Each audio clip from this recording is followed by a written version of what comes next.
Fala galera, chegamos então a esse sexto episódio de O Instituto, episódio titulado Run. Galera, uma coisa importante, tá? A crítica aqui atrasou para sair hoje no canal, simplesmente porque é Dia dos Pais, então assisti o episódio, não consegui gravar antes, mas estou aqui agora pra gente poder conversar, então bora lá. Esse episódio é óbvio, tá? Que talvez tenha tido a sua maior função apresentar Tim para Luke, Luke para Tim e unir esses dois personagens aqui, com a importância de conseguir, sim, revelar para o mundo tudo o que está acontecendo dentro ali das paredes do Instituto para o mundo exterior e acabar com tudo que está acontecendo e conseguir salvar a todos que ainda estão lá. E eu gostei muito de como essa união ela teve o seu primeiro encontro ali, que foi um encontro muito ocasional, que para mim não tinha como ser diferente assim, que é um encontro até um tá caminhando na floresta, o outro tá caminhando na floresta, e daí um acaba chegando no outro, e fica aquele clima estranho, clima de desconfiança, ao mesmo tempo que o Tim tentando se aproximar ali, porque já tem algo do personagem do Tim que a gente conheceu desde o seu princípio, que conversa muito sobre ajudar ali um jovem, ajudar ali um adolescente, alguém que esteja passando por uma dificuldade por causa do seu histórico, do que aconteceu com ele antes. Então isso tudo acaba se unindo, né? Então eu gosto muito de como esse encontro dos dois funciona e de como ele também não é tão simples assim. Obviamente que tem o uso do Luke também dos poderes ali, aí que tá. Esses detalhes tornam o Instituto, cara, e principalmente assim, a relação entre os personagens muito bem construída, tá? Obviamente, se a gente for pegar em relação aos protagonistas, isso tem um tempo realmente para acontecer. E eu gosto, inclusive, do próprio Tim falando pro Luke ler a sua mente. Isso acontece mais de uma vez no episódio, tá? Porque muito do que é o tema desse episódio também é sobre confiança, mas já chegamos lá. E quando o Luke lê pela primeira vez o que está passando ali na mente do Tim, né? E a honestidade de ambos. Quando o Luke fala, tu não acredita em mim, mas eu vejo realmente que tu tá falando a verdade, que tu quer me ajudar. E o Tim logo já concorda com o que foi dito ali, porque esse é realmente, né, o sentido do que está passando na sua cabeça naquele momento ali. E o que vai acontecendo depois no episódio vai também estruturando um pouco melhor essa questão de confiança, que ela não é total, né, mas ao mesmo tempo é assim total na parte de ajudar aquele adolescente ali que está realmente passando por algo muito complicado, algo que remete também ao que o Tim tá tentando entender que acontece dentro ali, cara, dos muros do instituto e tudo mais.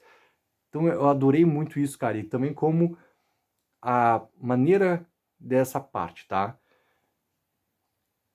A verdade. Em quem tu pode confiar? Em quem que realmente está trabalhando como a nossa falsa jornalista para o instituto ou propriamente para o próprio Steakhouse? A Maureen ter conversado, tá, com a nossa falsa jornalista por esse tempo todo, assim como a outra personagem lá que acaba se envolvendo lá naquele rápido romance ali e tudo mais, mas tudo isso sempre feito por um motivo muito claro, que é ter o controle pelo instituto, mais propriamente do Stackhouse, de toda qualquer possibilidade que possa acontecer nos 70 anos, né, de histórico que a gente também conhece pela conversa do Stackhouse com a Sigsbee, 70 anos de não ter tido nenhum tipo de fuga e ao mesmo tempo nenhum tipo de vazamento, né? Nenhuma informação do que acontece ali dentro realmente vazar. Então, tudo sempre esteve num controle, e esse controle ele faz as pessoas terem essa parte dupla, né? De ser alguém realmente para o exterior, fazer com que as pessoas acreditem em quem tu tá dizendo que tu é, mas na verdade tu é outra pessoa, porque na verdade tu tá fazendo tudo isso com um outro motivo, digamos assim. Então, a Maureen ter conversado com a nossa falsa jornalista, cara, e ser a mesma personagem me leva um certo questionamento, tá? Que eu assisti o episódio, isso não me incomodou assistindo o episódio, e isso me veio depois.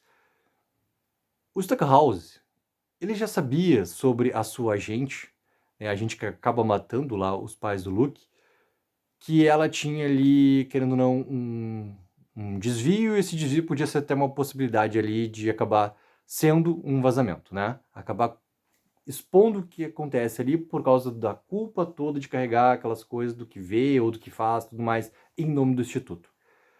E a Maureen, por ter conversado esse tempo todo com a mesma jornalista, e faz sentido ser a mesma jornalista, já que essa questão do controle é muito também daí o tema, né, que envolve, cara, o Stackhouse e quem está ali abaixo dele, a mando dele ali para conseguir fazer o controle da situação. Teoricamente, pra mim, tá? Isso eu pensando depois. Repetindo, cara, isso não me incomodou assistindo o episódio. O Stackhouse deveria saber já sobre a Maureen, porque essa informação deveria ter sido passada. Então, teoricamente, o Stackhouse ele teria que ter tido ali algum tipo de atenção maior sobre a Maureen para que não acontecesse o que aconteceu, dela pegar, ajudar o Luke, dela conseguir colocar o tal vídeo que a gente ainda não sabe o que é exatamente, que a gente vai saber obviamente no próximo episódio ali, né, o ponto de quebra do episódio justamente com isso, né, o que tem de tão explícito naquele vídeo ali que vai ser a comprovação, que vai ser uma prova para o mundo exterior do que acontece nos muros do Instituto.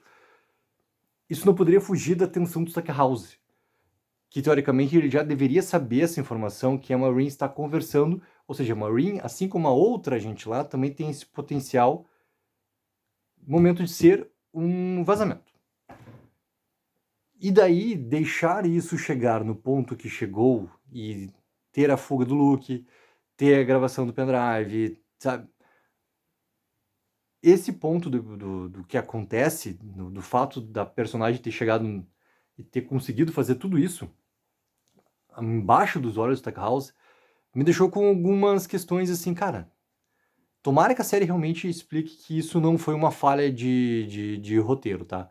Porque se for, para mim talvez seja o primeiro ponto, assim, que isso acabe passando e acabe sendo realmente um erro ali de explicação do que tá acontecendo ali, tá? E acaba sendo, obviamente, uma falha da série. Porque se a série apresentar que existe um real motivo, que a personagem não passou isso pro tal, beleza, mas eu acho que essa questão toda da Maureen, ela meio que se encerrou nesse episódio, a toda a culpa que ela carregou, tudo que ela fez, ela literalmente fazer a própria queima de arquivo, né? Quando ela comete o que ela comete, se encerra essa questão. Então, com a descoberta já do celular pela Sigsbee da agente, se encerra uma outra questão. Então, se tiver algo ainda para explicar essa posição, eu vou gostar. Porque o que me trouxe depois como pensamento, cara, se não tiver nenhum tipo de informação nova que complemente, vai acabar sendo uma falha. Mas isso também, ao mesmo tempo, assim, não é algo que vá transformar o que vai acontecer, sabe, pra frente na série, nos 2 próximos episódios ali, pra transformar, tô dizendo assim, de trazer um sentimento ruim sobre o que tá acontecendo, tá? Isso não. Mas é um ponto ali que fica como uma brecha que acaba sendo uma falha de roteiro. E daí, essa questão toda de quem realmente pode ser confiável nessa cidade, como a gente vê na parte final da delegacia já, para até onde vai esses braços todos que o Stackhouse tem, né? Porque a gente tinha falso jornalista, agora a gente tem aquele cara lá que está colocado na delegacia. Me trouxe algumas questões sobre, não tanto sobre o chefe John ali, mas sobre a Wendy. Porque a maneira como a Wendy conversa com o Tim nesse episódio e como que ela vai tentando fazer com que o Tim saia de lá, dizendo que vai ajudar. Tem alguma coisa ali de ligação da Wendy com o Tim, ou o que ela tá tentando realmente entrar mais, até sentimentalmente, pessoalmente, na vida do Tim. Essa aproximação parece também uma forma de controle e, ao mesmo tempo, ali, uma forma de conseguir manter essa tensão toda colocada em cima do personagem do Tim. E me deixou também com essa grande pulga na orelha, assim, será que tem alguma coisa a mais sobre essa personagem? Eu quero muito saber também a sensação de vocês assistindo, ou se ela realmente é uma personagem que é confiável dentre tantos outros ali que ficam, querendo ou não, com essa grande questão de uma interrogação ao mesmo tempo ali. Porque eu não senti isso do chefe de polícia, senti muito mais isso da Wendy, até porque a Wendy tem uma participação muito maior na série do que o chefe de polícia, também por causa do próprio Tim. Então, eu acho que alguma coisa ainda vai dar uma reviravolta sobre quem que realmente está ali de uma maneira confiável, de quem que realmente pode, tanto o Tim quanto principalmente o Luke, ter nesse momento para poder confiar e conseguir, daqui a pouco, expor de verdade para o mundo o que acontece dentro lá do Instituto e conseguir salvar principalmente os seus amigos que continuam lá e tudo mais. E daí a gente chega numa parte final, tá? Tem que ter algum tipo de reviravolta daqui pra frente. Algo tem que acontecer. Porque a gente tem mais 2 episódios, a gente vai ter já claramente o que tá colocado naquele vídeo ali, e naquele vídeo que a Maureen separou, ele tem que ser algo realmente expositivo, bem explicativo do que acontece com os jovens lá dentro, para ter essa força toda para conseguir derrubar o Instituto. Então algo tem que acontecer para que impeça tudo isso. E também algo que consiga combater os poderes do Luke ali fora. Porque a sua rápida movimentação, por mais que ele não seja como o Avery, que consegue fazer isso de uma maneira muito mais já desenvolvida, ele tem sim essa capacidade toda de ir entendendo o que está acontecendo de um lado ou de outro, por mais que a pessoa já tenha o treinamento ou não. Porque essa parte eu gostei muito, tá? Aquele momento da cachoeira lá, quando tem a morte ali da falsa jornalista, a maneira como o Luke percebe que algo está impedindo com que ele consiga encontrar se é verdade ou não o que está acontecendo naquele momento ali, principalmente do que ela está falando para ele. E daí vem depois também a questão lá da árvore e tudo mais. Então, é interessante, cara, a gente ver até que ponto também os poderes do Luke vão chegar nesse final aqui de temporada ou da série por completo. Eu quero muito que essa série continue, cara, porque essas séries de suspense também, né, quanto mais a gente tiver, mais a gente vai ter também, assim, não só teorias pra gente poder comentar, mas, assim, séries boas, cara, sobre um universo tão rico, sem nunca esquecer que simplesmente isso aqui é uma obra vinda do original do Stephen King, ou seja, tomara que tenha uma sequência, cara. Coloque mais nos comentários o que acharam sobre esse 6º episódio, o que vocês acham que vai acontecer daqui pra frente no Instituto, e não esqueça também de dar aquela mega ajuda de curtir o vídeo e assinar o canal. Take04, viva o sonho aqui.